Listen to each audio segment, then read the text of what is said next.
Today, we will try to uncover these mysteries of human nature and see how there is a constant tug of war between our emotions and rationality.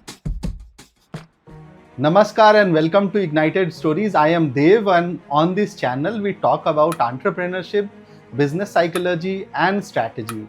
Whether you are an aspiring entrepreneur or a seasoned business person, join me to explore insights, strategies and stories that will ignite your professional journey.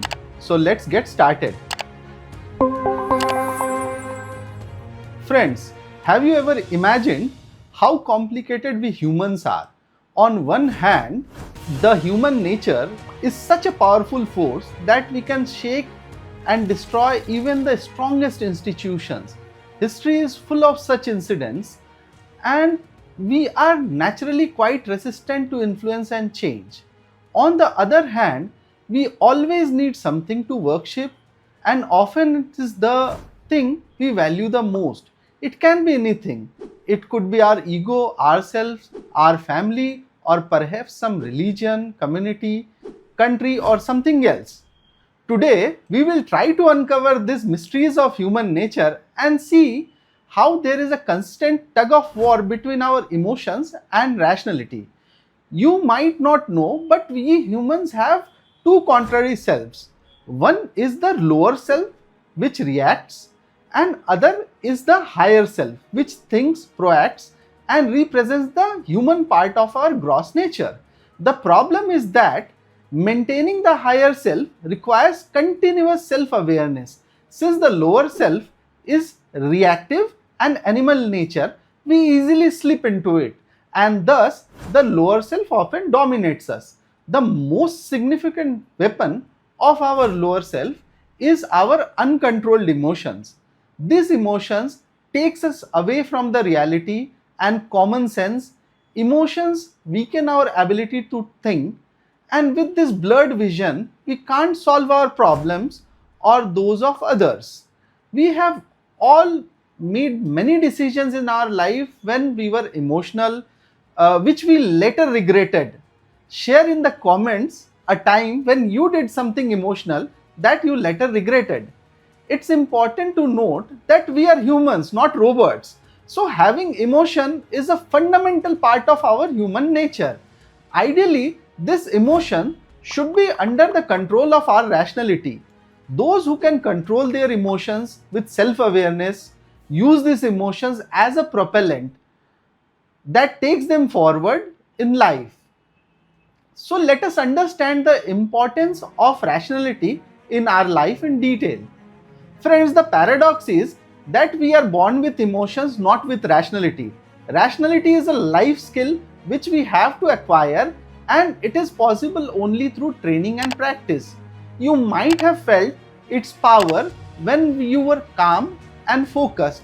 Suddenly new ideas and angles come to your mind and problems start to solve themselves.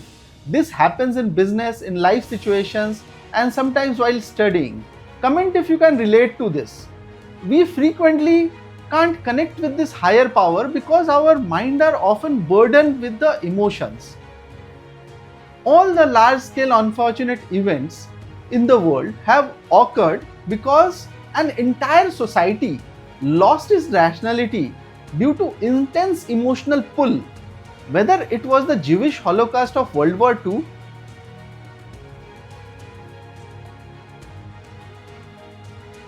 or the financial bubble of 2008. I think this is the most significant financial crisis in the post-war period. There are fears the sell-off will continue on Wall Street. Soaring gas prices, falling home prices, and rising unemployment. What kind of recipe is that? Overall, that's a recipe for a recession. 2008 was a bad dream. It was a bloody year on Wall Street and a real capitulation for a system run amok. These situations happened because an entire society's reasoning and logical power were overwhelmed, and our natural lower self tendencies like greed and hatred were triggered. It's difficult not to jump when you see others making money, even if the path is not sustainable. Friends, we all are fundamentally a bit irrational, and no one is immune to the irresistible effects of emotions. Not even the wisest people. Even Mahatma Gandhi had to face emotions like anger, doubt, and greed in his time. It would be almost correct to say that this fundamental irrationality is a natural part of our brain inherited from our ancestors, and it is almost beyond our control. It is a universal human experience. According to the theory of evolution, our brain developed in three parts. First is the reptilian brain, which contains all the automatic responses of the body. Like if a mosquito bites us in our sleep, our hand instinctively goes there. Then the limbic brain, which governs our feelings and emotions. This brain is also present in other mammals like deer, dogs, lions, and other such animals. They all can feel emotions. Now the third and the most recent, and what sets us apart from other animals, is the neocortex, which is responsible for cognition and language. There is a constant battle for dominance between all these three parts. You can think of it as a continuous fight between three advisors in your brain. One is impulsive, second is emotional, and third is rational. You might have often noticed that we get very angry sometimes, but we don't understand why. And sometimes we feel very happy without any particular reason. This happens because the average human brain is not capable of tracing the origins of the emotions consciously, but only of feeling them. Now, when we feel these emotions, we feel them through sensations in our body and try to translate this feeling into language. For example, if we get angry, we often say, I am fuming. Think of it this way. I got angry, and due to the anger, a burning sensation started in my body. I tried to translate this sensation into language, saying I am fuming. Now, there are two dilemmas in this as well. The first is that this example was simple, but emotions don't come in such a simple way. They come in a much more complex manner. For example, suppose you and your friend each brought a mobile phone online at a 70% discount with no replacement policy. Now you got a defective phone and your friend got a good one.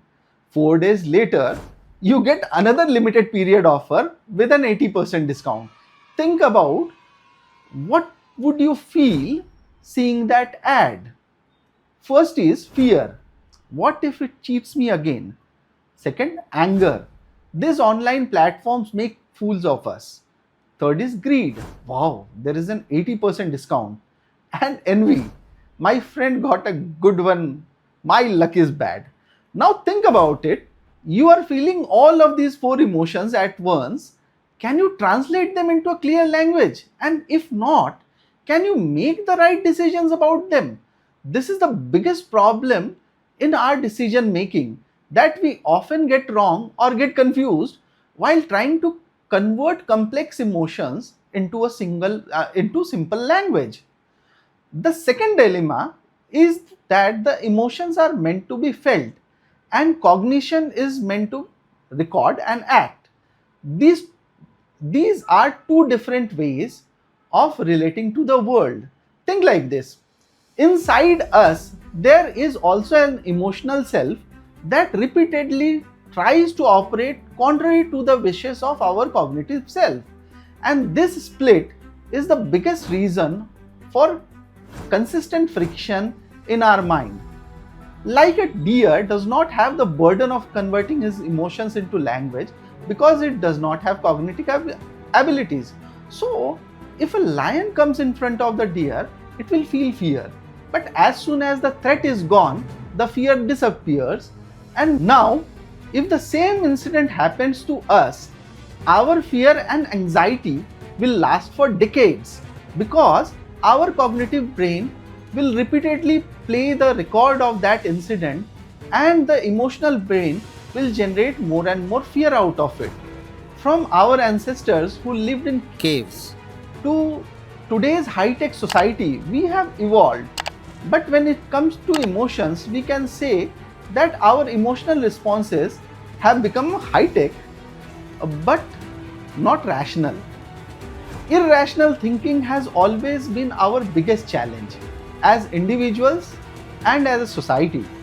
It is the root cause of poor decision making, emotional manipulation, leading to misinformation, conflicts, and division. All these things hinder our progress and success. It also has dangerous economic consequences like 2008 financial bubble. Now the question is, how do rational people look like and what do they do? So, being aware of our irrationality and knowing it closely is our biggest step towards rationality. These people acknowledge their emotions and try to stay aware. On the other hand, in challenging situations, irrational people react emotionally and don't introspect. If we want to achieve this balance in our life, we need to understand our emotions and impulses. This is most important because through our emotional intelligence only, we can achieve both long-term success and happiness. Okay, let's do a short exercise. Whatever the biggest challenge you are facing right now, to manage it, sit in a quiet place, take 2-3 minutes of deep breaths, calm your mind, and try to understand what emotions are there in your mind towards this situation. Is it anger, frustration, fear, greed, guilt, envy, or some other emotion? After identifying it, see who or what is causing these emotions. Is it you, your friends, or family, or the government, or the society, or someone else? Try to understand how these emotions are impacting your life. Are they negatively influencing your decisions? With just this much of awareness, you will see that your cognitive brain will come up with the ways to manage them. So friends, this was human nature, full of contradictions and complexities. I hope this video made you think and helped you understand the struggle between your emotions and rationality. Understanding yourself better and controlling your actions in an aware way is the key to success. If you like this video, please share and subscribe to our channel Ignited Stories, and don't forget to hit the bell icon to get our latest updates. In our next video, we will dive deeper into the ways of acquiring rationality. Until then, take care and stay rational. Bye-bye.